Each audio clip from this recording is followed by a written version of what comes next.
Hi everybody, my name is Chuck Pyle. I'm the BFA Director of the Illustration School here at the Academy of Art University on site. So whether you are looking at this live in the classroom with me or whether you are online anywhere in the world watching this program, welcome to Illustration Career Night. Tonight we have a bunch of recently graduated alumni who are all going down very separate but very interesting paths with their careers. And because the paint is still fresh on their diplomas, I figure that talking with them will give you guys some insights as to where you might go with your very own careers going out the door. Because both Lourdes Livingston and I both want to see you all succeed. The idea is to give you the skills to get out into the business and have a great life being an artist. All right, so starting on our far end, Linda Chen, part of the duo of Linda and Helen Chen, who tore through here and are now both working in the world of concept art. And she'll be talking about that, as well as Inktober. How many of you know what Inktober is? That's a very promising sign, but you will in a few minutes.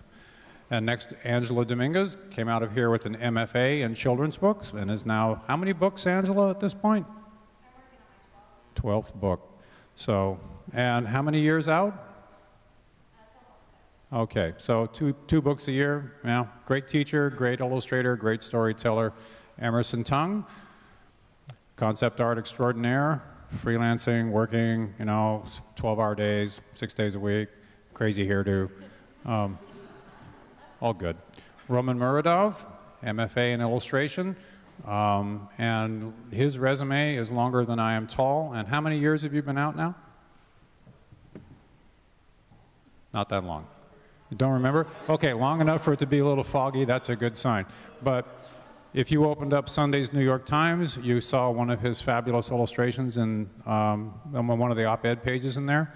He does wonderful graphic novels. He appears in the New Yorker on a regular basis and in many, many other publications. So he's a multi-talented storyteller. Miss Kelly Martin, who's going to be rich enough to buy the entire building here soon.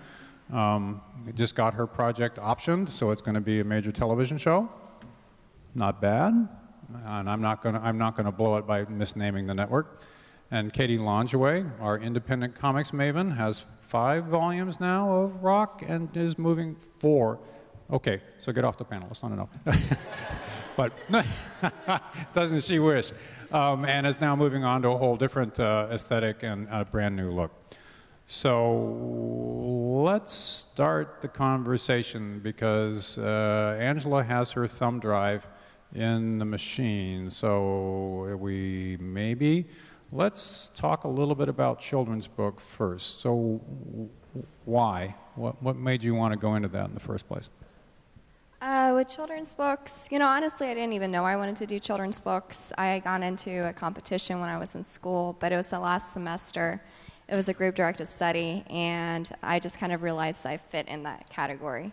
And I started sending out samples, and what happened was I got response from art directors who worked in children's books, and I realized this is probably the route I should be going down. Because I really wanted to do editorial, quite honestly, but I realized that I liked doing lighthearted images that were playful, and the more that I researched the market, the more I realized that I really fit in there perfectly. Good. All right. And Linda? So when you showed up here, were you going to be a concept artist from day one? No, my plan was to become a manga artist and move to Japan. I remember that conversation. That was my plan. Turned out real well. So what changed? I discovered I really loved painting, and I really loved figuring out environments and designing for environments, and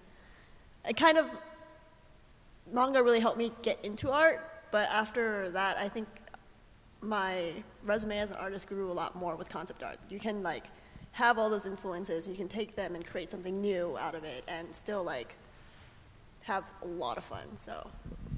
And are you having a lot of fun? Huh? And you are having fun? Yeah. It's awesome. I mean, I'm very grateful I get to paint for my job at all, really.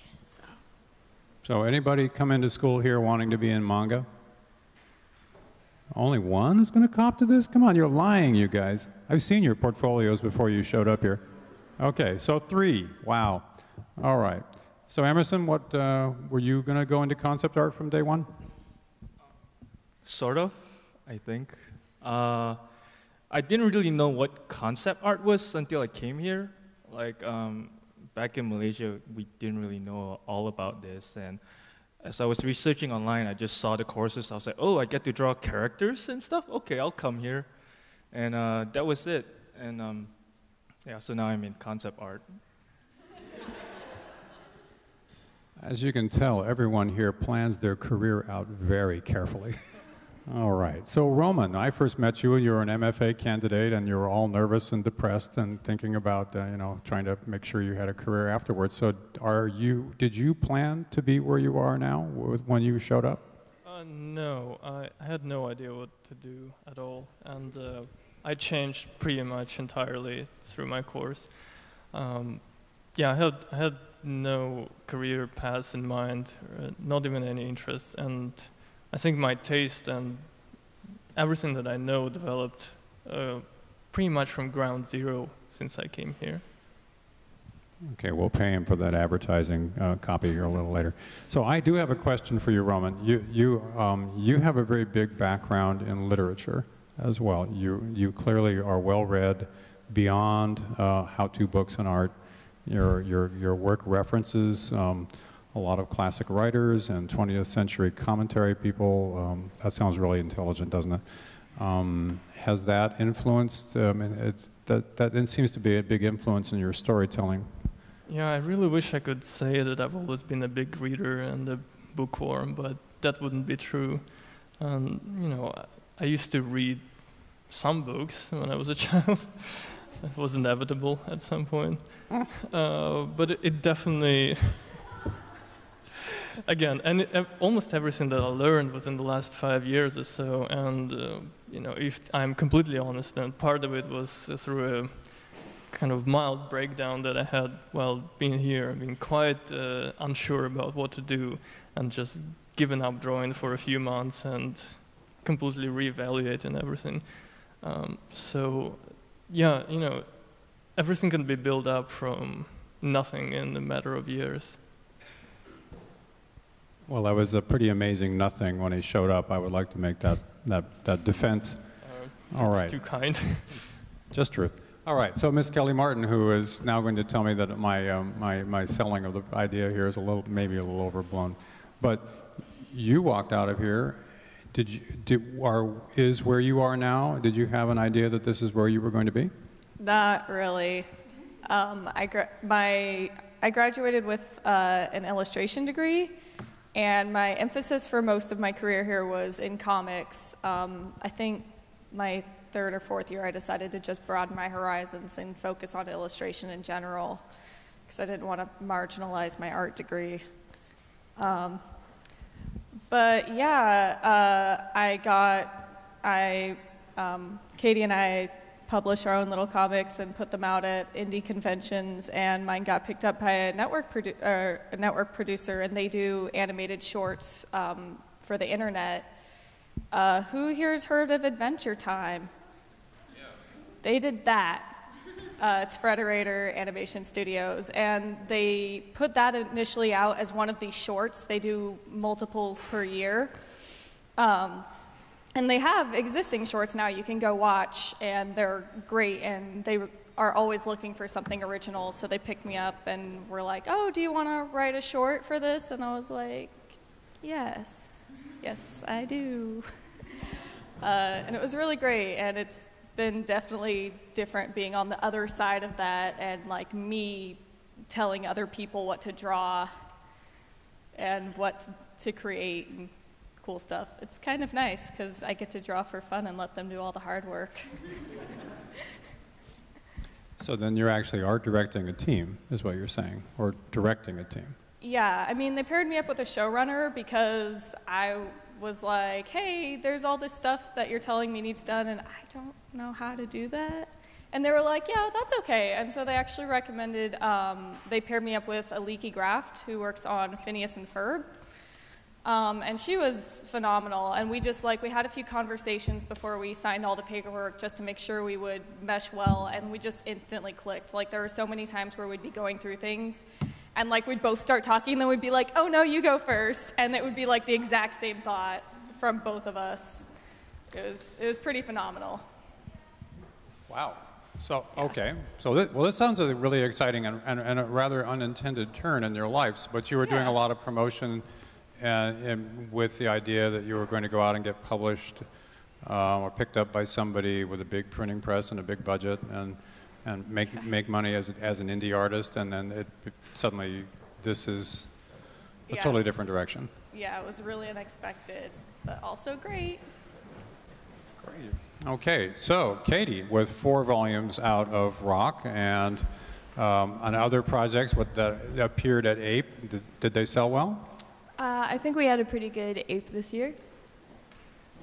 I spent it with her, so it was fun seeing all of her crazy fans too. So you guys have a fan public, and Linda, I know you were at APE, even if it was with your sister.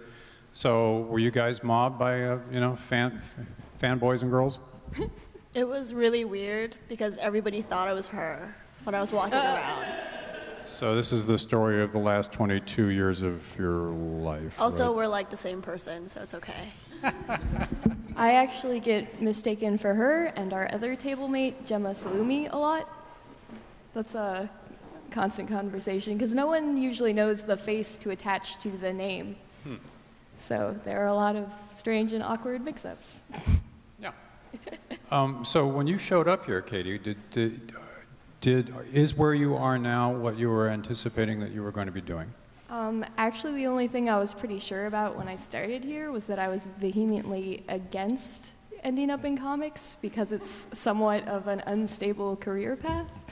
And then I just could not stop myself. I tried for like 4 years and then I gave up. So we have a 12-step group here for former illustration students that are stuck being illustrators. Hi, I'm Chuck. So when you got out of here, Katie, then what were you, at the end of your time, were you pretty solid with a portfolio full of comics, and was that the path out the door?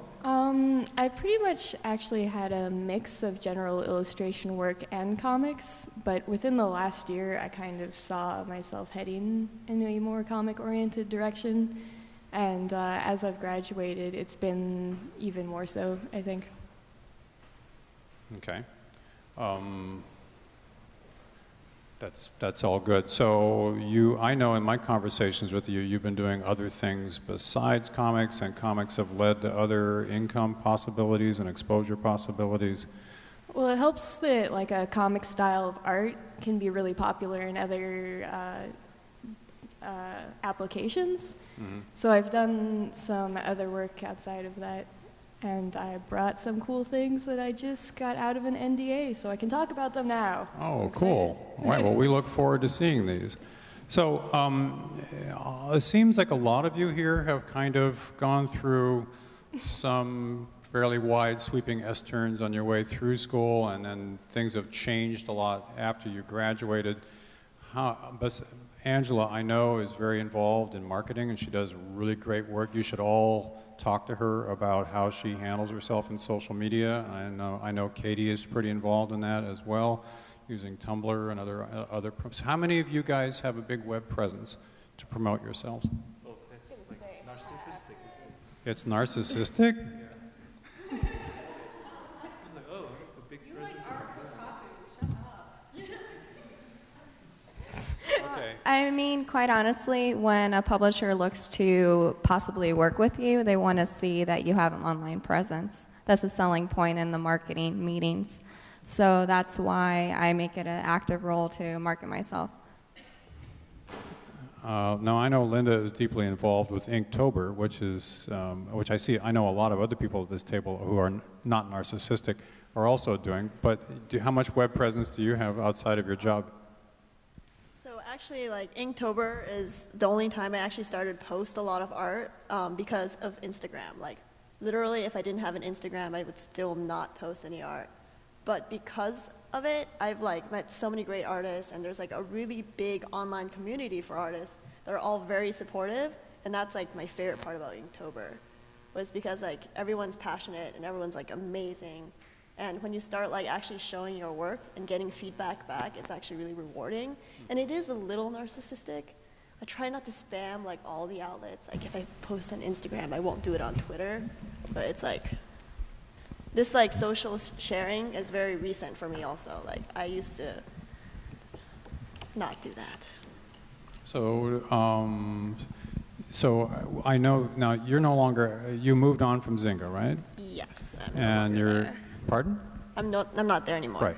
So are you at another gig at this point? Are you freelancing? Yes. I'm at another company, but the NDA is super strict. Okay, so without giving away the NDA, how did you find that job after you left Zynga? Actually, I was recruited by the person in charge of this new project was actually from Idle Games, and he had moved on, and he saw some of my Zynga work and recruited me. So I was able to like line up a job and like was able to leave on good terms with my current team and figure that out. How did he see the work you were doing at Zynga? Wasn't that under NDAs too? No, it's actually really embarrassing. They put one of my characters on a billboard. This is narcissism writ large. No, but that's fabulous. So talk about promotion. So how? Yeah, I mean, I didn't expect it to like reach that many people, but like I was pretty surprised at how many people saw that billboard because I actually got another gig out of it also.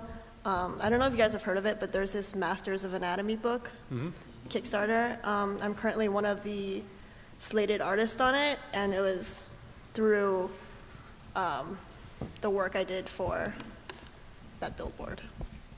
That's very impressive. So we've got Emerson, who's refusing to be very much social. Well, okay, all jokes aside, yeah, I do agree that a strong web presence is actually a very, very important thing. Especially with the internet now, there's so many things that you can get for free. Basically, stuff that illustrators have to do back then that cost money, like making your tear sheets and like sending out stuff to like publishers and art directors and stuff. You don't even really have to do that anymore because you could just have like a Facebook page and like you could just be on all these like different social media sites like sites like for like CG Hub, DeviantArt, what else? Yeah, I mean even Instagram is a really good one. Like I've actually made friends with a lot of artists through Instagram, and I actually got a job from Hasbro because I had a DeviantArt account. Like when the guy contacted me, I didn't even know if it was real. I was like, is this guy trying to scam me or something? Like it's like, oh, I'm from Hasbro. I want you to do some stuff. Like I'm like, really? And then I looked him up. I was like, oh, geez, this guy really is from Hasbro. So yeah, like. I'm the type that spams everyone on Facebook, like, hey, check out my art. Like, I update it, and, you know, every week you're just going to see notifications from me over and over again, and I'm pretty sure some of my friends get really tired of it.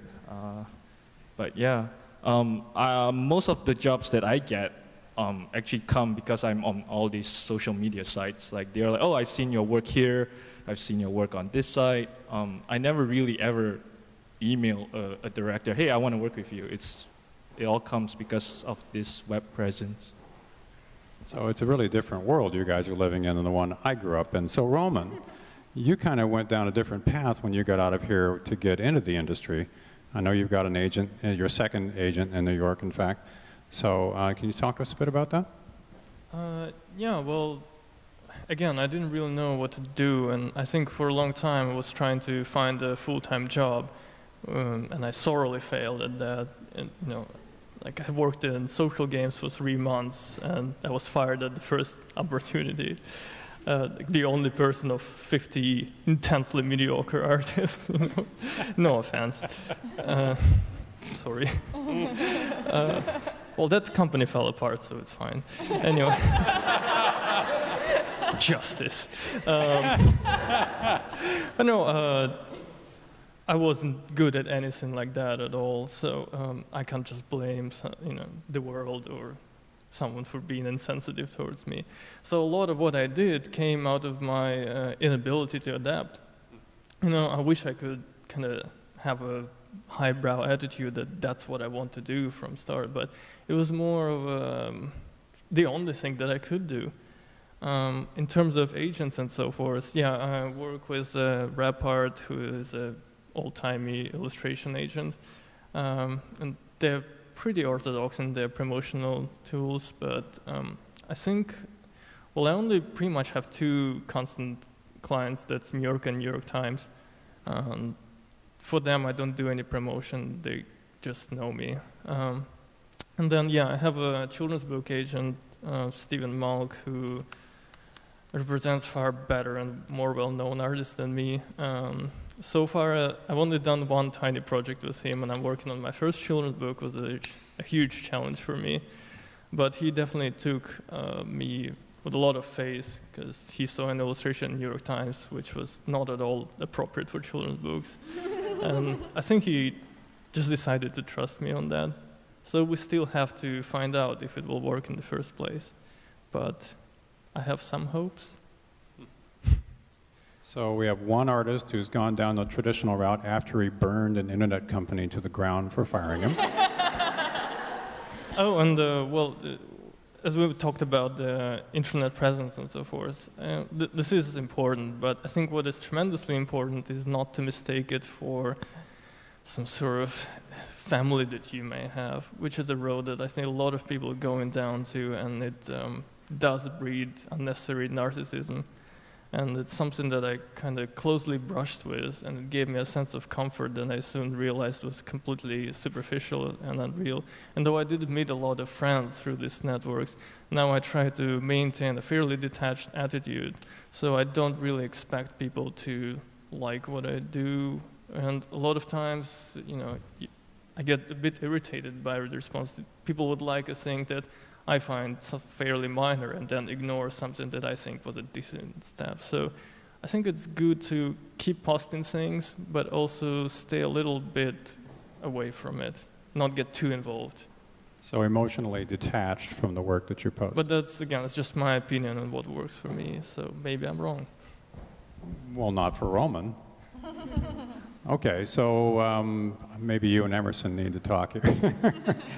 All right, so Ms. Kelly, so talk to me a little bit about how you've approached being online and outside of your current job.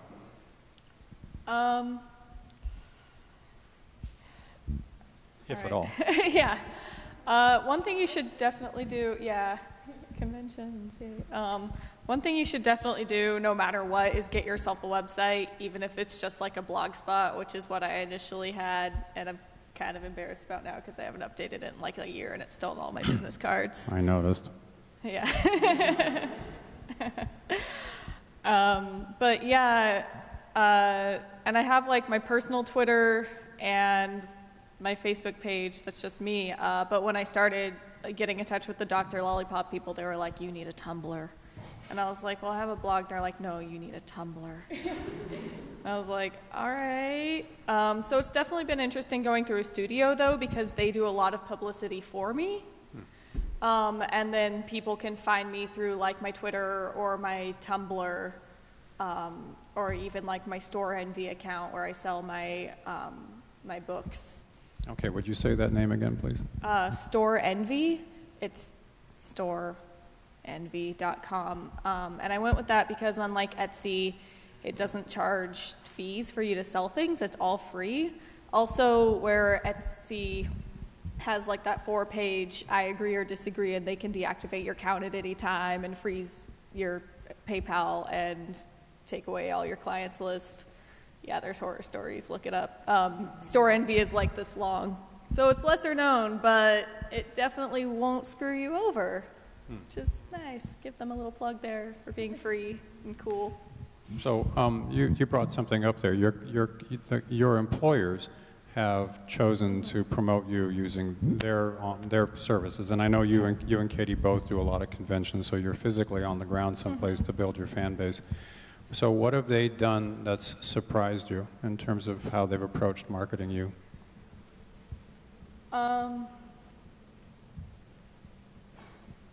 I guess just like I didn't expect for it to be like so much, you know. But yeah, they're really, really good about being there like every single day, sometimes like twice a day. Something will pop up, be like, oh, this and this, Dr. Lollipop and Miss Kelly Martin. And they definitely wanted to be able to promote me as a person, and they really encouraged me to get more involved in Twitter and like get better at like reaching out to people. They were almost kind of like coaching me. And then I was actually, they had me on a panel at San Diego Comic-Con. Maybe I should have mentioned that. Yes, you should have. So that's going to be... That's true, because right now Bravest Warriors is like their big headliner, so they made sure that when they had the Bravest Warriors panel, at the end the rest of the creators that were launching soon got to come up and talk about their show. And then on top of that, they had rented like a hospitality suite at a hotel nearby, so we went and did like a bunch of behind the scenes things. They have they have 2 different shows that they run just for publicity. It's Hungover with Cade, and then I forget where her show is, but her name is Sapphire. She's really sweet, but yeah, that's her real name, and she's really adorable. And so yeah, they had us all kind of like sit down and do interviews with them, and I really got to like have this awesome, and it was cool because I mean you're kind of nervous because there's a camera there, but they really made me feel like it was like a one-on-one conversation, which was a really nice thing to have. And we got to talk like really openly about like, and honestly about like designing the show and how amazing it was. And then they promoted that, and those are both on the web. Actually, I don't know that the one with Sapphire is up yet, but the one Hungover with Cade, where I talk with Aliki and Cade, is pretty cool. You should watch it and give it a thumbs up. Okay, we will all give it a thumbs up, right? Okay, yay. Give it one of these. So then they're posting with you at least twice a day. They're on Tumblr on your behalf. Yeah. Are they elsewhere besides Twitter, Tumblr, Facebook? Yeah, it's all like Twitter, Tumblr, Facebook. I feel like, I don't think they do Instagram. Of course, YouTube, because that's what Cartoon Hangover is. It's all on YouTube. And they do, I think that's mostly where I've seen them. I mean, they do shirts and stuff through We Love Fine or Mighty Fine, so whatever mediums they use also gets promotion for the shows. Cool. That's really exciting. So isn't it nice to have someone that can pick up that for you? It's so nice. Why did I ever consider illustration? I should have just written things. You wouldn't be there without it. That's true. Okay. Yeah. So now, Katie, you're a little newer at this in terms of your graduation date. But you're heavily invested in social media and personal appearance. So you're building your career. You started publishing your first volume of Rock, went live like in your senior year-ish? It must have been at the very beginning of my senior year. Kelly thinks it's 2011. She's probably right. But I've always especially when I first came to school, I've always had trouble kind of talking and connecting with people because I'm so shy, and I think that's a common trait with a lot of illustrators. And as I went through school, I just felt like more and more I learned that the best way to get into different fields and to get more connections is to be able to have that communication in real life and online. And in real life, I've found it easier, but I'm still pushing like as hard as I can to remember to keep the updates going and to not completely ignore your websites, because that's where most of my jobs have ended up coming from. So how often do you update your website?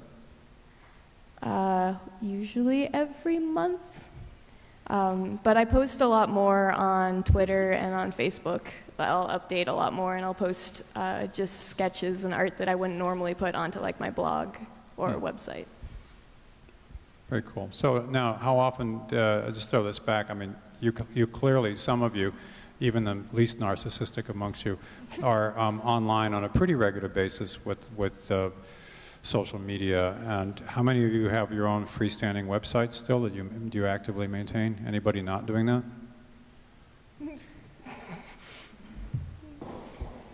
Okay, so we'll take that as a yes and a sort of. So We have a bunch of you that are actually staff, but and a number of you here that are freelance. So I'm going to pose this question to the freelance folks. You have an agent, Roman, so that kind of gives you a special niche here. And Angela, have you got an agent? Yes, I do. I have a literary agent. It's Linda Pratt from Warnick and Pratt. So, and Linda represents you both for the writing and, I mean, essentially for the whole product, right? When you're, yes, you have a news story. Mm-hmm. And why did you go with a literary agent? Well, I would go to New York when I first started, trying to meet with art directors and agents, and I met with a few agencies, and I was torn between Shannon and Sheldon Folgeman, but I decided to go with Shannon Folgeman because I like the idea of being with a smaller agency representing just children's book illustrators, and they represented Marie Sendek and Lei Wen Pham and Mo Williams, so I was just like, I'd rather be with a tiny agency with really great people. So it was good, but when she started her own agency, that's when she really invested a lot of time into me, and since then it's been really great, and I really am glad I'm with a literary agent because I really just went down the children's book route. So you got into this, and now you have a literary agent. Are you doing freelance work where you're simply the picture supplier, or are you mostly concentrating on doing the whole kit and caboodle? Right now I'm working with a Candlewick. I'm just the illustrator on that, and I'm going to start a book with HarperCollins where I'm just the illustrator on that. But mostly I'm interested in writing and illustrating because the more that I do it, the more that I realize it's easier for me to like fall in love with it, become passionate about the product. When it's somebody else's words, it takes a little bit more effort. So you're surrounded by concept artists and freelance illustrators and art directors, and you're going the solo path where you're total, well, and Katie down here, who is all, so now, Katie, I would ask you the same question. Both of you, do you find it easier to be more invested in your work as both author and artist? I think that I was always just felt scared to kind of share ownership over something with someone else because I don't want them to like have too much control over what I do. But more and more, I've been reaching out to writers, and I found that as long as it's the right person, it can be a really, really awesome experience to have that extra person's input on your work and be able to like have some input on the things that they write. And I've just almost finished up a comic that way, and it's been a really awesome experience. Okay, that's really cool. So, and Kelly here directs a whole team of other people. Have you given up a great deal of creative control of the writing of your product now that they own you? I mean, and in a very good way. Yeah. Yeah, they, this particular company, and that's totally one of the reasons I went with them instead of trying to like shop my options around to other people, is that they really want to invest in creators because they know that the person who's bringing the story, like that's where the heart of it comes from. Yeah, I forgot what I was about to say. That's okay, you just answered the question. Okay, great. So I'm going to save Roman here for a moment. But so Emerson, Linda, you guys work as parts of very large creative teams of people, and you're getting fed a lot of content. How are you finding?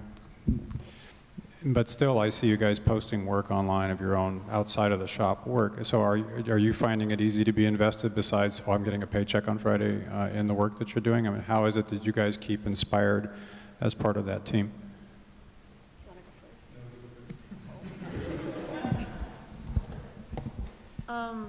For me, the main part about working on a team is that we're hired to solve a problem for the product. That's what our goal is that we're trying to come up with because a lot of times in, especially like the mobile games and games industry, art is kind of like a back burner kind of like team where it's like design is usually like super intense, and then like a lot of people, especially in mobile games, I'm not sure about like other studios, that art is often overlooked a little bit. But you just have to look at it as like you're solving a problem for this game, and you want to come up with the best solutions for your client. The product is your client, and you have to make sure your artwork makes it better instead of like getting married to a product where like, well, I think this looks better, but is it really the best for the entire game as a whole? And that's where you have to work with designers to find the best solutions. And of course, there are times where like you butt heads and like you don't agree with decisions, but a good team will usually work through it and find the best solution possible. I think Linda pretty much said everything. When you're hired, you're not paying them to be able to draw. They're paying you, so it's pretty much just like any other kind of work, right? Let's say if you hire a plumber, you expect him to do the job, and that's kind of how I approach it. But I also set kind of like a personal standard to myself, like I even if I don't enjoy what I'm doing, even if I do not like the subject matter, I always try to like do my best at it, like the best that I can do. Like to be inspired, it has a lot more to do with the team that you have rather than the content. I feel like if you have a bunch of artists and your art director and all having the same vision and all having a really strong creative energy, like you can get inspired to draw anything. Like even a tree can be interesting if you have the right team and the right mindset. All right, Roman, you're on. So you've got Rap Art, who represents you and gets you some very high visibility clients, but they're coming to you with the work. So do you prefer having an agent? Does this make your life better? Did you actively seek this out the moment you left school? After you got fired? I have mixed feelings about it. Well, first of all, I also have a literary agent like Angela, and they're great. So definitely get a literary agent if one approaches you. They work quite differently from illustration agent. So I can spend some time with my book agent just talking about the style, and there's a lot that's not just work, pay, you know. It's a much more involved in personal relationship. With illustration agent, one of the main things to consider is that once you enroll, you give them a list of your clients, and then these are the clients that you still invoice yourself.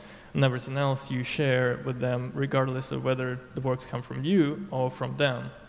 And so in my case, I think rap art are a little more kind of commercially centered, I suppose. A lot of their clients are corporate magazines, accountants, things, and they tend to go for more photorealistic stuff, a little less, stylized and experimental than what I do. So I end up. Is this the good distance? All right. So I end up giving them quite a lot of money, often, losing. And freelance is not the best financial arrangement, to put it mildly. So I work pretty much full time in terms of the actual hours spent, but I barely make enough to sort of have a semi-comfortable life. So it really is a huge sacrifice to go down this path. And by the way, if anyone considers making a living from comics, just give up. It will never happen. Even people like Dan Cloves, have movies. They're not insanely rich. Every single illustrator, cartoonist who's very well established that I know mainly works as an illustrator. And this is one thing that I remember when I was graduating. I would look up to people who were published in New Yorker or had books with Drawn Quarterly, and I think, well, they made it. But unfortunately, that's not true at all. And you definitely have to separate. Even people like Tom Gold or Matt Forsyth, a lot of people who are massive names, they either work full-time at Adventure Time or full-time as illustrators and then do it on the side. So it's just a pretty unpleasant reality that has to be acknowledged with very few exceptions. Well, no one says that being freelance is easy. It is definitely an entrepreneurial challenge. So however, you are paying the bills and you are doing work with passion that you get some artistic reward back as well as a paycheck 90 days out. right? Yeah, well, with freelance, I definitely have a more privileged position in terms of personal inspiration than people who work full-time. And again, a lot of my style, whatever it may be, it came out of my inability to adapt. Like, I'm really bad at copying other people, and I would often just start copying something, but it would always come out not looking at all like what I'm doing. So as a result, I kind of developed several different styles and approaches. You know, I have sort of more linear, old-timey, which is what I did when I mainly graduated, and now I do more color separation and so forth. And they work for different things. So the children book that I'm working on now, it will not look at all like my thing, but it will probably be still, you know, it will have the same feeling than most of my stuff. It is probably inevitable. But, you know, for everything that I do, if I do an illustration, then, especially if it's a big client or if it's something related to fashion or something, there will definitely be some revisions, and they will ask to make the colors brighter and so forth. But cartoonist illustrator Saz, who is, you know, very kind of artist type, he put it a little harshly, but I think it has a lot of truth to it. He said that illustrator is kind of it may not be him, sorry, but I definitely heard it from someone that being an illustrator is like almost, you know, selling yourself. You have a style that you develop through your work, and then you lend it to other people. So you can't get too emotionally attached to it, because you constantly have to do revisions and you have to change yourself and go against it. But at the same time, if you work freelance, you have much more time to do personal work.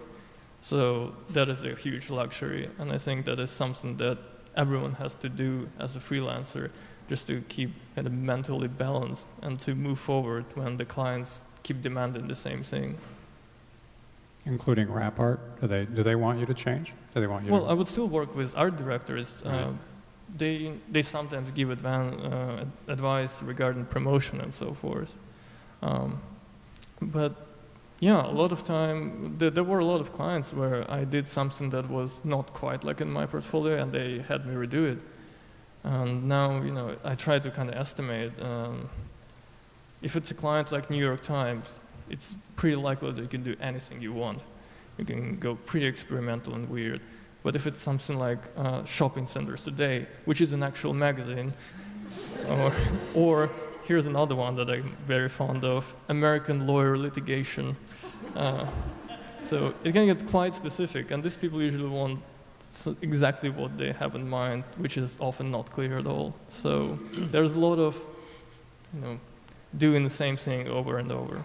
So I hear from the concept art side of things that working on a team yields intermittent headbutting and compromises, because you're really working in service to the client being the game.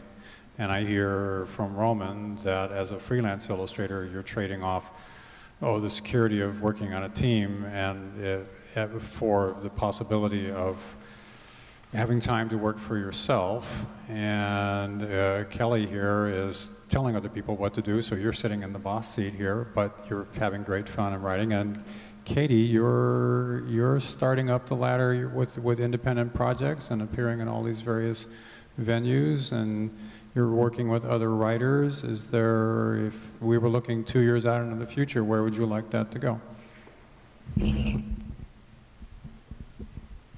I think I'm definitely hoping to finally get a comic published through actual publisher.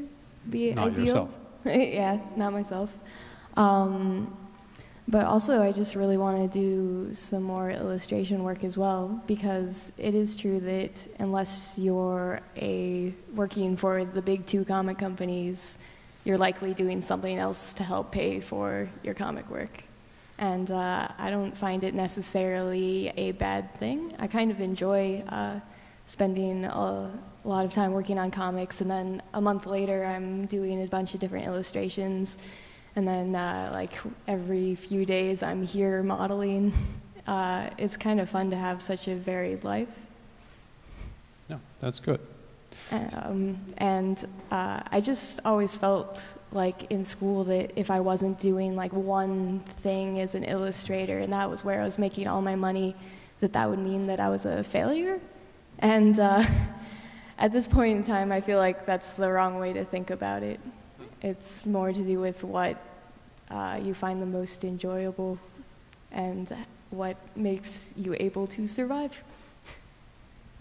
So in a convoluted sort of way, that gets back to Roman's commentary on freelance, some of the trade-offs, positive and negative, in order to make that living as an artist. And I want to say that as an artist.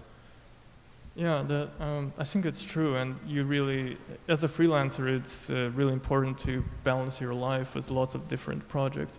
It can get really frightening when for a month or two no one calls you, and that I think happens to even very accomplished people. Like I've talked to illustrators, who are very experienced, or you would never guess that they would have this kind of fear, but they do, and pretty much everyone without a full-time job, I think, experiences that.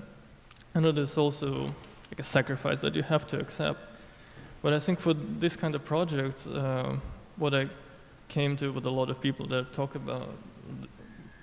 to about that, what am I saying, is that you have to keep going, keep making stuff, regardless of whether people hire you or not. And for this, I should also say that some of the best work, paid work that I got, came not from agents or from active promotion, which I barely do at all, but from doing incredibly pointless and self-indulgent things, like things that have no commercial value at all.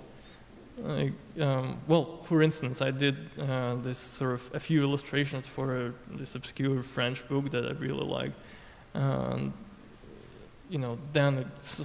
an art director at the publishing house liked it, and these people who work in these places, they have to work with fairly mainstream things, but a lot of them are kind of closet aesthetes, and they like these sort of things. So I think it's really important to give yourself permission to do what you love, to find time to kind of do a bit of commercial thing and a little bend over for people, do whatever they want, and then I was quoting Anthony Christoph on that. And then give yourself a little sort of me time in the mornings or evenings and do just something that you're not planning for anything, something that you strongly feel about, and then you'll have some pieces that may not yield any results. But if they do, it will be a much stronger outcome in the end. But none of these things are anything that you can know in advance that they're going to happen. No, definitely. And I think, well, I'm sorry if I'm speaking too much. No.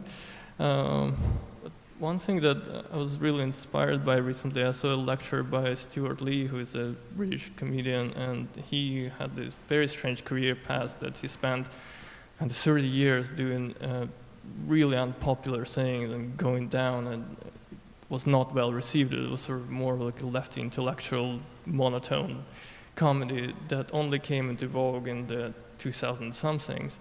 But he talked in that lecture on how there was something in the 80s, a program with Margaret Thatcher going around in universities, and she was talking to some people and asking one of the students, what do you do? And she said, I'm doing Nordic literature or some obscure translations. And she said, oh, well, that's quite a luxury. And he said that in the end, it was not quite a luxury because it ended up useful for Lord of the Rings movies and got her tons of money. But the important thing here is that this kind of attitude should be kept regardless of possible results, because as you said, it's literally impossible to predict. But just keeping this constant influx of personal work, it's good for the soul, and also it may yield results, and it may help people and companies to come up with something truly original rather than just regurgitating of the same stale ideas.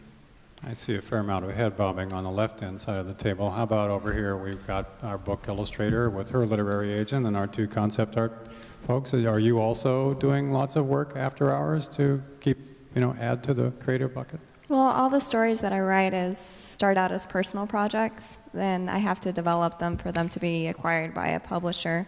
So it's kind of keeping myself active and happy and doing things that excite me. It's creating characters.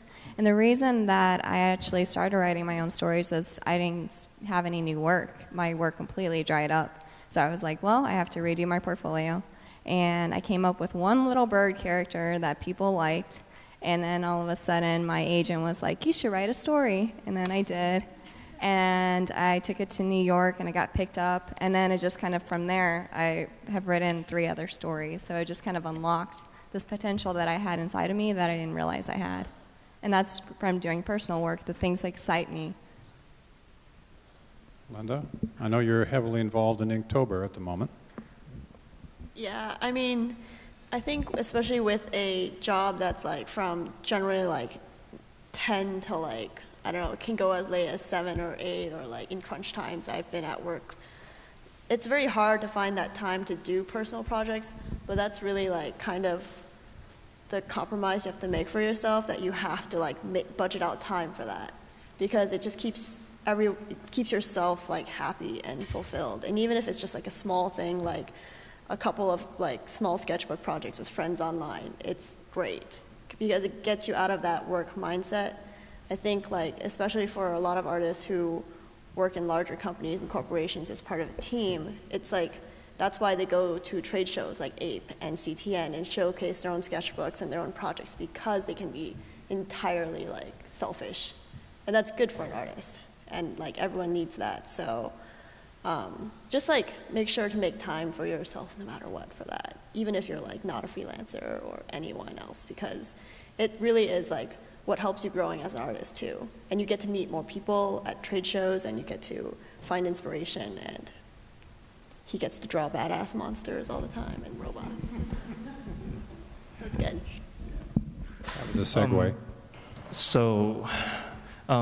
Everyone who knows me knows that I love drawing robots a lot.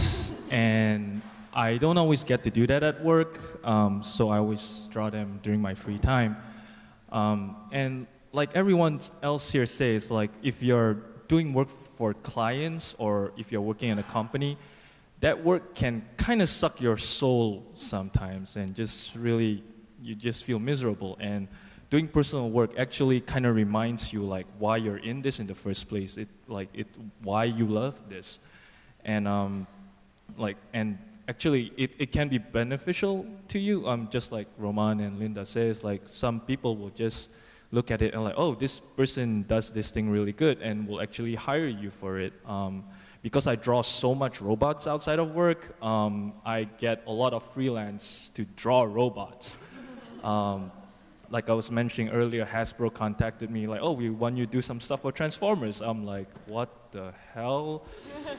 Like, get to draw Optimus Prime? Is this for real? For a moment, like my 6-year-old self was just like, oh my god, oh my god, oh my god. So yeah, like do what you love, and one day someone will pay you to do those things. Hey, Emerson. Am I allowed to say that the first time I met you, you were moping in a corner because the only thing you could draw was robots? That's what you told me. It's still true, though. I still think I can only draw robots well. I can't draw anything else. Okay, true confession time here. Yeah, really. Like throughout my school time here, I'm always looking at other people's sketchbook. Wow, you draw people really well. And I don't know, I just always feel my figures kind of suck. I just gotta say, Emerson, one of the drawings that you did that sticks in my mind the most in your entire time here was that angel with like wings on her butt. Yeah, that was, God, how do you even remember that? Yeah, I drew an angel with wings coming out of her butt. It was pretty great, so. So, Buttwing coming to a Marvel comic book near you. Very good. It's like there's wings coming out from everywhere. Why not the butt, you know? I was trying to come up with fresh ideas. Okay, following your bliss, I think there's a message in there. All right, so, and Kelly, do you, with all the responsibilities you have, do you still have time when you go home at night to work on personal stuff? Yeah, one of the things that I made sure was actually built into my contract was that I could keep self-publishing Dr. Lollipop comics. Basically until they buy the rights completely out from me, in which case Boom would have the first option. Or, yeah, that's right. Okay, Boom Comics would have the first option if they wanted to publish a comic book series. But the whole, the reason I was so ready to pitch episodes was that, even when I was, writing Dr. Lollipop comics, I made sure that, I had all these other little stories, and I just started putting down the short stories that I knew I would never make comics out of. But I'd write down just, short stories, and sometimes I just think of funny things, and I just make sure to, make little notes of it, or even make little tiny comics, just personal rough sketches of it. Just to keep as a personal thing, just to keep myself from running out of steam on this. So yeah, when they first approached me, I was like, well, I have this book of short stories that are loosely sketched out that I could pitch to you right away. So yeah. So the elevator pitch worked. Yeah, Yeah? exactly. Very good. So this is amazing. Here we have 6 people on stage, of whom 4 are author-creators. How many of you want to take writing for comics and writing for children's book now? Raise your hands. Raise your hands. Yeah, absolutely. Script writing for movies. You're crazy if you don't invest your talent in something bigger than just making pretty pictures. Or angels with wings coming out of their posteriors. So I'm sure it will. If I could also just plug how helpful taking writing classes are, even if you don't intend on being your own creator. If you can't convey your own stories through images and words, how on earth are you going to work on somebody else's? You need to know how to be able to communicate that thoroughly. Okay, checks in the mail. That is some of the best advice I have heard in a very long time. That's really fabulous. So can we dial this back, because I know we're right at the hour mark here, and I want to ask each of you, I want you to remember back to the day you walked out of the graduation ceremony, and after you got done with the hangover, and you were back in your studios, and you were contemplating that first 6 months before loans came due or whatever was happening. Give us 3 things that you did to conquer the fear or deal with it, and to get you guys started. And what was the first, if you're willing to tell us, what was the first job that you got? We'll start with Linda, because she's got the most scared look on her face. So I'd done a few freelance projects during school, which were not my fondest memories. I kind of swore off freelance at that point, which is why I did something that you're not supposed to. Don't do this in your future. I contracted for Zynga, and I hadn't graduated yet, and they asked me if I graduated, and I kind of said, uh-huh. And I had a year to go, and they ended up hiring me, and I just took night classes for the next year. And so I did. Don't lie to your employers. I got really lucky. So. But I was already at Zynga for a fair amount of time, so I wasn't too worried, but I do think it added to my complacency. I got pretty comfortable and lazy and wasn't able to move on to different jobs as quickly as I wanted to, which is just happening now, very late in the game. So they're ups and downs. Okay, so before we go all the way down, I'm going to pin you down here. Okay, so you've been lazy and complacent and narcissistic and playing around on the internet, and now you're in betweensies. How did you get to the next job? Oh, me? Yeah. Oh. Like I said, it was really, actually really abrupt. From the time I got the offer for this new job to the time I left Zynga was literally 3 days. So what happens is if you get hired by a competitor, they usually, even if you give your 2 weeks, they stop your contract right then, and you get let go right away, even though it's not let go, it's you're leaving. So I quit Zynga, and I had just accepted this offer that morning, and so by that end of the day, I was already out of the building. They walked me out. I was not allowed to stay, and so things can happen very fast. You need to be flexible and not scared to try new things, because this opportunity was pretty amazing, so I couldn't just turn it down, and it was very serious, and But it was amazing because I accepted the offer on Thursday.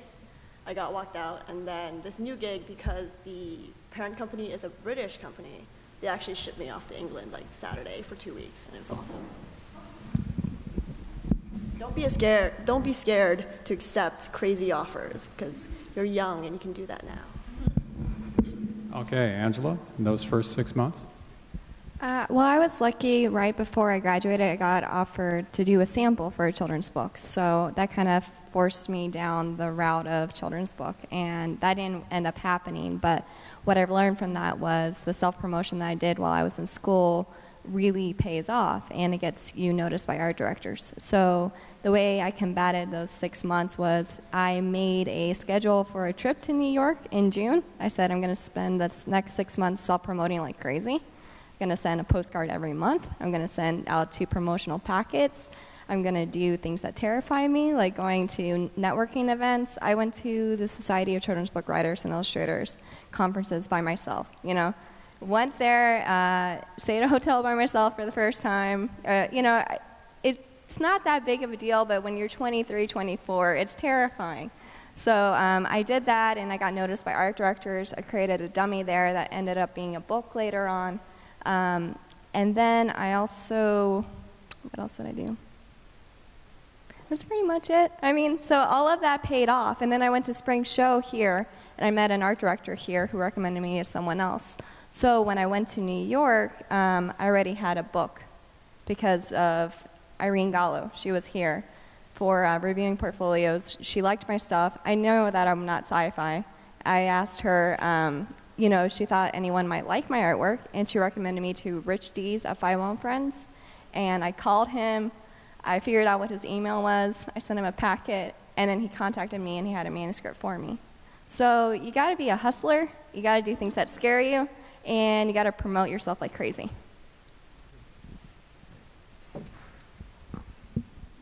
So I'll have to say portfolio prep and self-promotion is probably one of the most important class you will ever take. I was taking it in my last semester, and Stephen, he would always make you do this assignment where you have to list 50 contacts of potential employers or clients.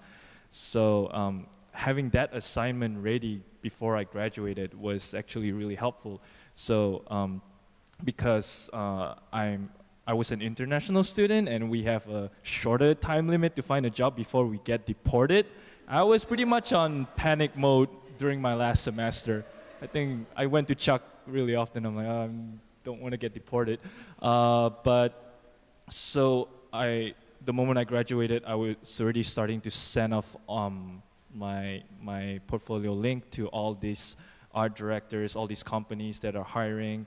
And actually, while doing that 50 employer list assignment, I actually found this website that was really helpful for me. It was called creativehits.net.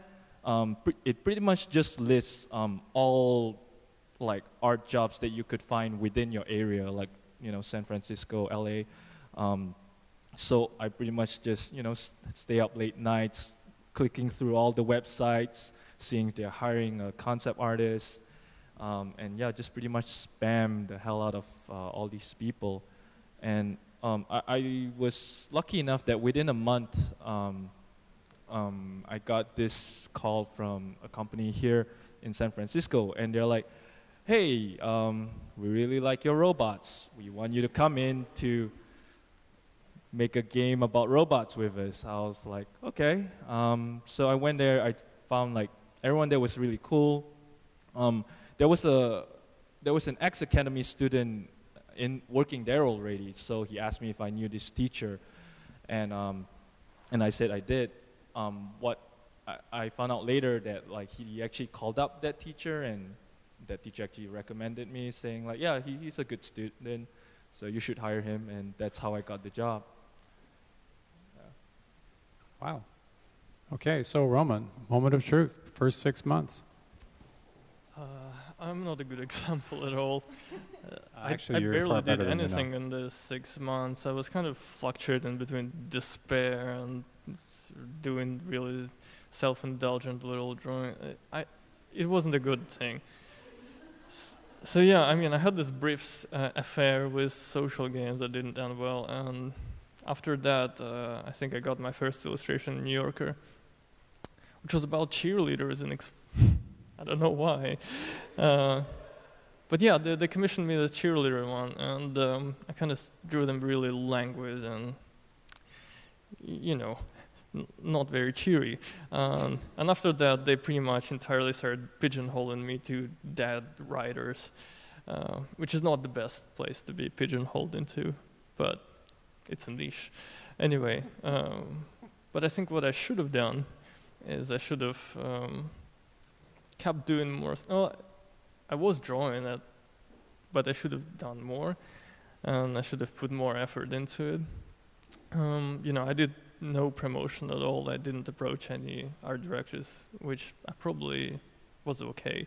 But also, right now, I think Kelly mentioned Tumblr, and I think that's one of the best tools you have. I think one of the most defining features of it is how passive the promotion in it is. You just post your things, and then other people reblog it, and there's this Tumblr radar that sort of automatically makes you popular or something like that.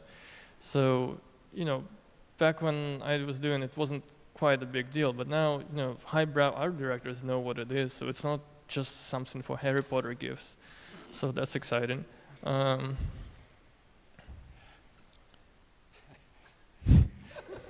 But yeah, I think the most important thing is not to just get this portfolio and keep showing it in people's faces over and over again, but to completely redo everything, just keep moving as if you never stopped. And also, one thing that I really wanted to mention is that you have to prepare yourself for really fast pacing, and that's something that is very shocking after art school. And I think Emerson and company will agree with me that it's not just freelance. Like for New York Times, you get 1 day to do illustration sometime, but I'm sure in the company you have to churn this stuff out really quickly. And sometimes within hours. Yeah, and another thing is you kind of, well, I would advise to really shift from prettiness into concept, because whatever you do, even if it's, you know, not intensely highbrow stuff, people still would want to see not just one sketch, but several takes on the same idea. And, you know, it's not just being clever or not, but it's almost like a drawing skill, but more of a mental ability that you develop over time. And it was really hard for me when I started, and it's something that I wish I had practiced as a student. Do that. Okay. Kelly? Miss Kelly Martin? Well, first 6 months, they actually approached me while I was still in school. They being? Frederator Animation approached me while I was still in school. So the first 6 months, I was actually still like negotiating my contract and promoting myself at conventions with Katie. We do Stumptown and Abe. I just went out and found some dumb part-time retail job so I could pay my rent because it's expensive because I live here. But yeah, just I knew that was a route that I really wanted to go. The idea of kind of stepping back and letting a studio handle a lot of things and being in charge of writing and really going with a creator-centric company. Also, I was drawn to it because it's for the internet, which we're in this really bizarre time right now. Like the comics industry like doesn't know what to do with itself electronically, and is also just you can't make a living in it. And then TV too doesn't know what to do with itself. But the future is definitely, I think, moving towards online with services like Netflix and Hulu, and how YouTube trying to construct a working business model from a free service that you can watch, kind of the way that TV started out, but hopefully not going the route of the cable networks. Fingers crossed. I think I drank a little bit because all that's really nerve-wracking. Definitely did a lot of that the first 6 months. Imagine that. I was like, I graduated. I don't have to show up for class in the morning. It's good. So, Katie, let's talk about your drinking habits in the first 6 months. So what was it like?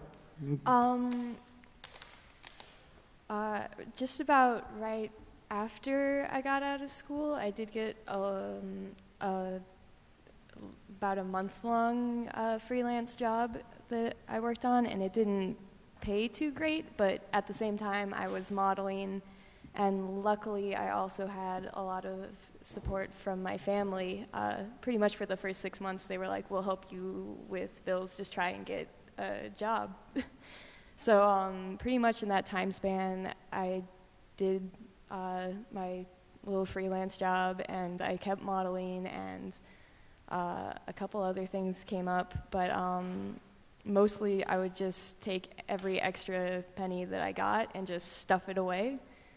And after the 6 months, I kind of got out on my own, and it was a little rocky at first, but I had a lot of money that I had saved up, and it kept me afloat for that time that I wasn't really sure like how to get a job or how to go about being a freelance illustrator. And it hasn't been until like the last year that I finally felt like I'm pretty safe, and every time I'm like, oh wait, I might not have a job in a month, then I find something else just in time, and I'm like, yes. And that dinky one illustration job that I accepted for not a huge amount of money right out of school, I actually just spent 3 months working full-time for them, drawing comics for their iPad app. So it came back and turned out pretty awesome later on. So sometimes it's good to take those kind of jobs. All right. So I see the clock on the wall is running well ahead of us here. So we're going to take 10 minutes and let you guys ask questions of our panelists, but I am going to hand whoever wants to ask the question the microphone. So, all right, step on up. I had 2 questions for you guys. The first one is kind of specialized. Emerson, you mentioned that you're from Malaysia, you were an international student, and I was wondering if, it's kind of a specialized question because I'm an international student as well. I was wondering if, high five. Maybe after the panel we can talk about that, how you dealt with immigration issues and such. And if anyone else wants to join in, you guys are welcome. But more general question for everybody here. Now, you guys are all sitting here because you are considered early AAU success stories, or at least somebody thinks you are since you're sitting here. I know that I do. You guys all sound like you got your stuff worked out. How long did it take for you guys to consider yourselves successful, or do you consider yourselves a success?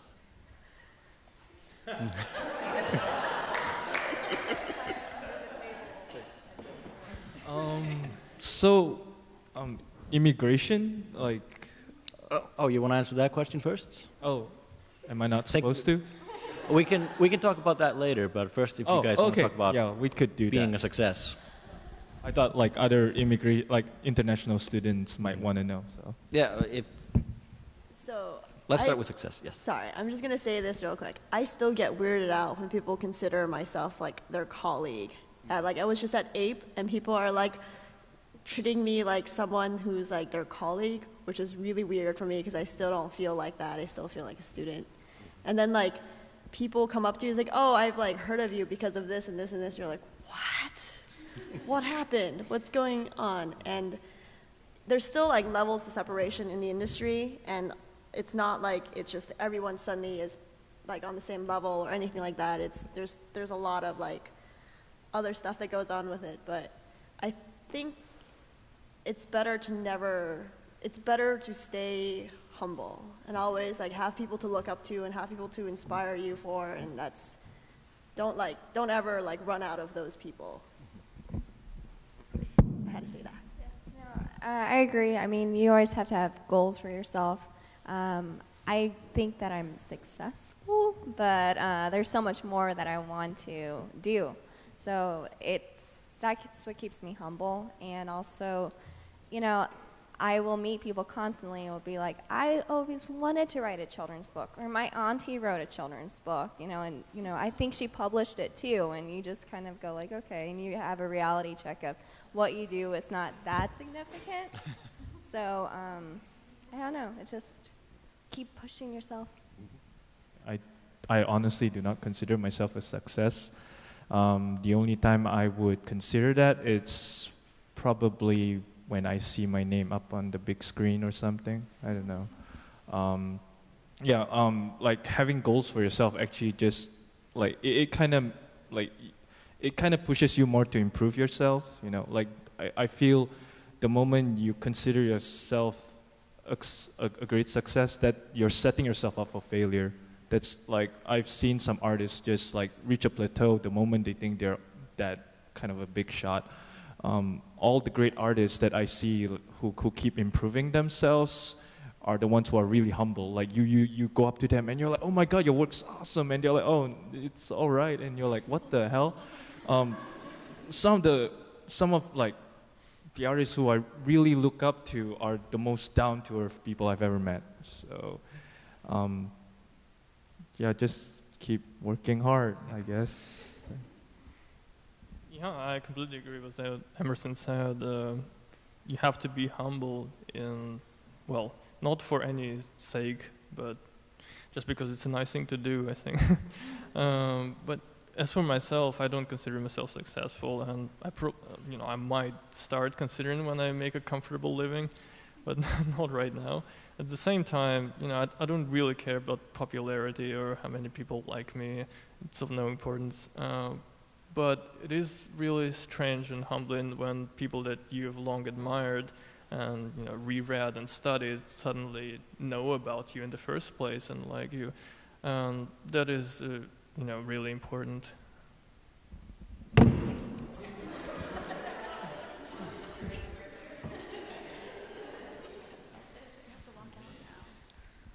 Yeah, like pretty much in the vein of that. I feel like I've accomplished some things, but I just try to keep myself grounded and be like, well, that was that job, and now the short's out, and I have to find more job. Yeah, just kind of keep yourself real. You can definitely take pride in your work, and definitely like you can be like, well, I worked on that, and I feel great about it. But just, yeah, keep yourself kind of, it's important to just remember that was what you did for a job, and you have to keep yourself professional and stay hungry, keep working.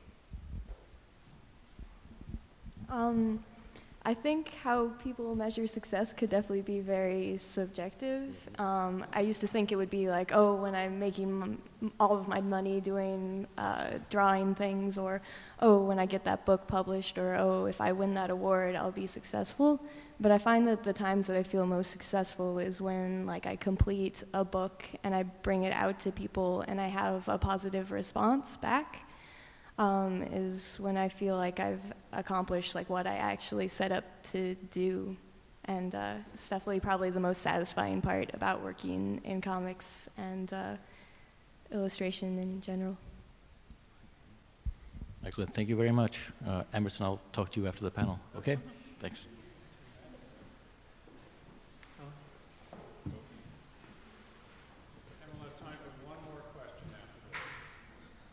I have a question is it Kelly? Yes. I was wondering about how you would make the transition from working your way up the hierarchy, as it were. You've sort of went from being in a team or making things under someone else's department, and now you're heading your own. What was the transition? What did you have to do to push your own idea to get made, to have a team of your own? Mine was that weird, like, 1 in a million success story. Like, there's just no way that what I did should have happened. I just wanted to accomplish something before I graduated. So I put together my first issue of Dr. Lollipop and, like, took it to a photocopier, the photocopy place, and, like, stapled it together myself, and it still had a ton of typos in it. And they just like stopped by and picked a copy and sent me an email and were like, we want you to do a show. Okay. Sorry, I can't answer that better for you. Right. If that's how it happened, then that's how it happened, then that's great. There was still a learning curve on my part where they were like, oh, we need to do pitch boards. And I was like, is that like when I do like what I did in college for like spare change, basically for film majors, where I do like just a couple images and then there's a bunch of text, and they were like, no, they sent me a bunch of examples. And I was like, oh, okay, so I have to redraw a lot of pictures. But they were like, Frederator was just great, like phenomenal with working with me. And if you want, I know they're still opening, they still will take submissions for pitches for shorts. They're really good. If you have a solid idea, if you build it, they will come. Basically. What was the name of that company? Frederator? Yeah, Frederator Animation. Okay. And Cartoon Hangover specifically is still what's taking submissions for shorts. And even if it doesn't take you any further in that, it's still something great that you've accomplished. So. Absolutely. Great. Thank you. Hello, my name is Samaris Walker, and I'm an illustration major. However, I've had a talk with Chuck and some individuals in the game design department, and because I want to focus more on concept art for video games, I'm going to switch over to that major. I'm scheduled to graduate in the spring of 2015, and I was just wondering, specifically from Emerson and Linda, just what tips could you give me for just breaking out into that industry when I graduate, and just could you describe how it felt for you just applying to those companies and just seeking those career paths? So, is this like a portfolio question? Like how should you prepare yourself if you want a concept art job? Well, yeah, that too, and just, because you guys are already working, just what tips could you give to someone who wants to be in that industry and just breaking in just right out of graduation? Draw all the time. Don't stop drawing. Don't stop painting. Just do it all the time. Okay. Because that's what you're going to be doing anyway, so might as well get used to it. Yep. And do your research. When you're preparing your portfolio, like, don't go to Bungie with like a bunch of like, Plants vs. Zombie style stuff. Just do your research, know your client, and draw a lot. Like, also for concept artists, we're really different from freelancers. Like for freelancers, they always have like, the good ones anyway, you would see like they have some sort of style to them. As a concept artist, you kind of want to show like your versatility as much as you can. You want to show different styles. You want to show like that you can draw anything. You want to show you can draw characters, creatures, environment, props. Even better if you could do 3D. Like the more you have under your belt, the higher your chance of getting hired.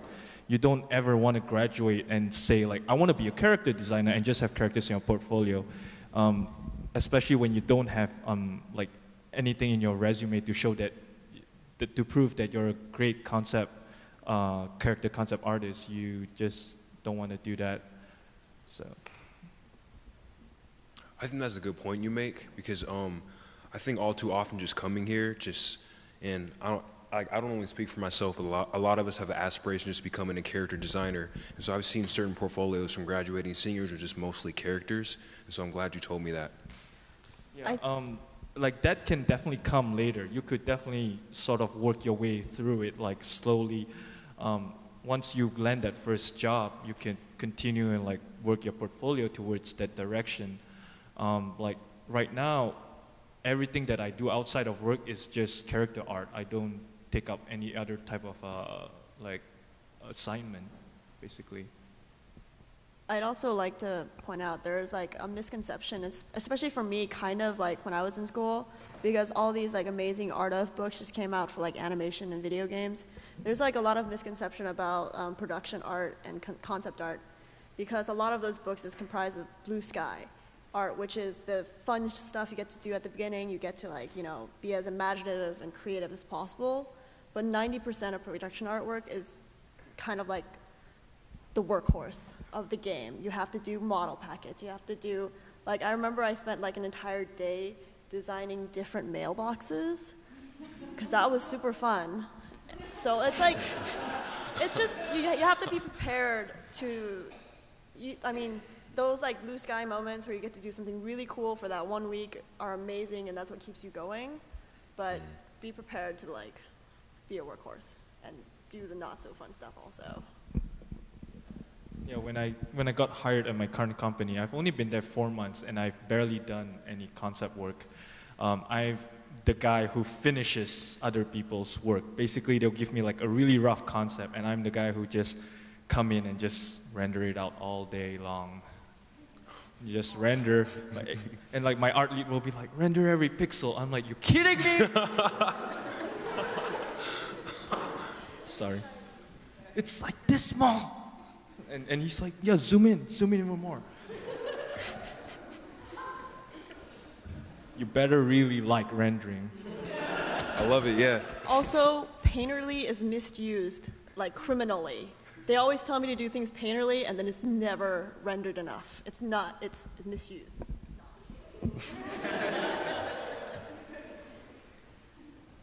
And then I had a question for Katie. And someday I do want to go into the indie comic scene. I do have some stories and ideas for that. Concept art first, but just somewhere along my path as an artist. And I was wondering just what tips could you give me for just breaking into that? Or could you describe more of your experience about how you just got things published by yourself? I definitely wanted to say along the lines of just making sure you're drawing all the time. That definitely in school, what I feel like prepared me the most for being out was there was definitely long periods of time where I was taking 4 classes and then also completing whole comics. And it would get to the point where I would just be working constantly, all-nighters, just all the time. And after getting out, it's actually turned out that it feels like I almost never end up under the same amount of pressure because there's never as many things going on at once.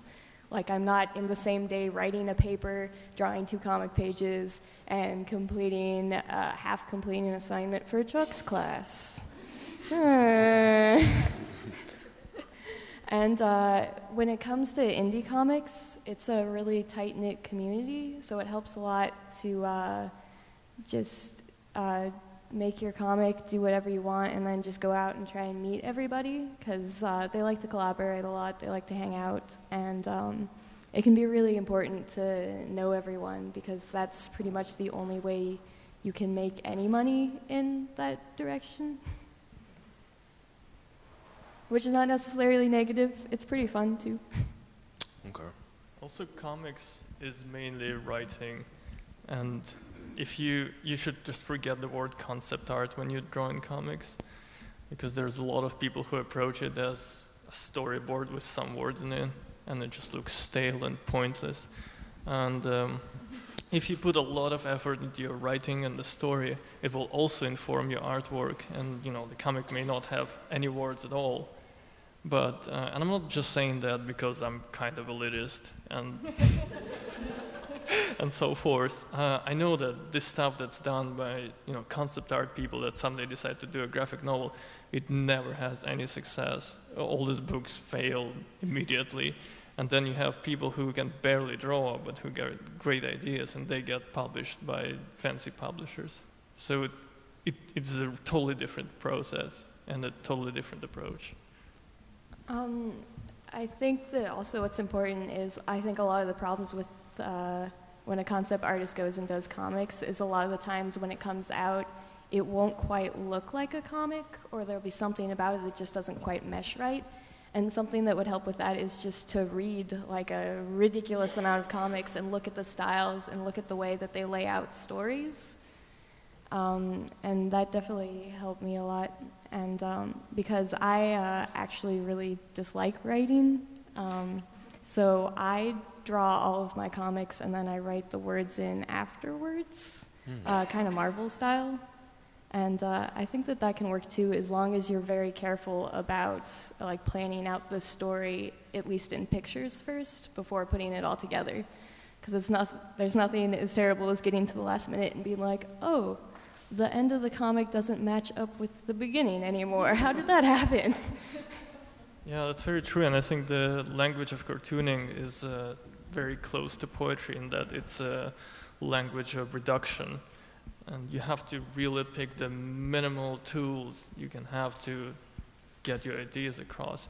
And there's nothing quite, if you have just an illustration that's detailed, it's fine, but if you have 10 of them on a page, it becomes cluttered and unbearable, and has to be fluid and clearly read. So you know, of course, drawing is a part of it, and having good skills helps, but it's using as few as you can to get the same thing. Yeah, I noticed that you started that out with, I would like to get into indie comics. So what right now is stopping you? Well, no, I mean, I had to ask myself that too. Yeah. Which, That's a great I question. mean, even if it's bad, at least you, like, if your first one, like, even if it's not what you expected or it doesn't get the right feedback, you will still have feedback. And there's, like she was saying, the indie comics community, especially in San Francisco, just start making like photocopies, like even little tiny ones, tell like a story in 5 pages and see if it still holds up as a story.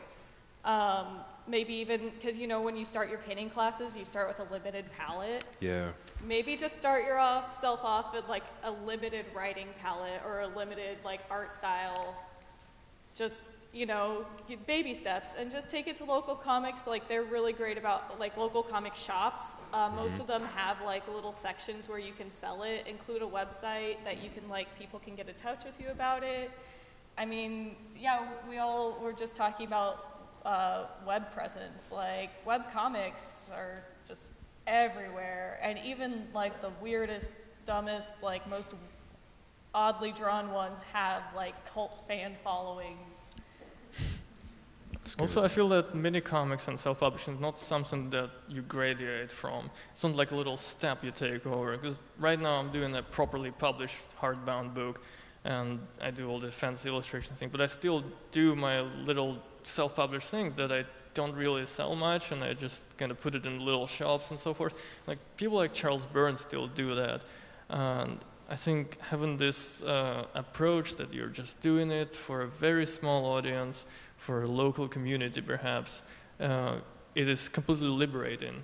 Like once you have that in mind and not think of it as a step for getting a proper book out, it just flows. You just do whatever you like and it's fun.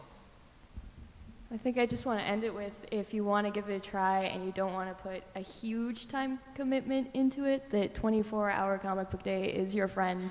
That's how I started. Yeah. It was an awesome experience, and you should totally try it. It's in October. This one already passed, but next year it will happen again. I think my book is still at the Isotope from when I did that. Hey, Chuck, I get one more question. In 2008. Okay, so I just have one more short question. I forgot your name. It's Kelly. So 10 years along the line, I don't really see myself necessarily, you know, being a concept artist or anything. I see myself more managing and having my own company. And so what is it like just managing your own team and just being in that director position? Like, could you describe that for me a little bit? Good, but also scary. Because I mean, I have like creative control. That's my title as creator. But at the same time, you still have to answer to the studio and the network. And it's also kind of weird for me because I'm doing this long distance. Like they're all based out of LA. Yeah, I mean, it's really great and surreal, but also kind of stressful. You know, like most jobs where you're doing what you love. You know, it's good. Yeah. It feels pretty awesome, though. I definitely remember the best feeling ever being calling in sick to my awful day job and getting on a plane to go talk to voice actors and making a man neigh like a pony. That was probably the best day ever. Yeah.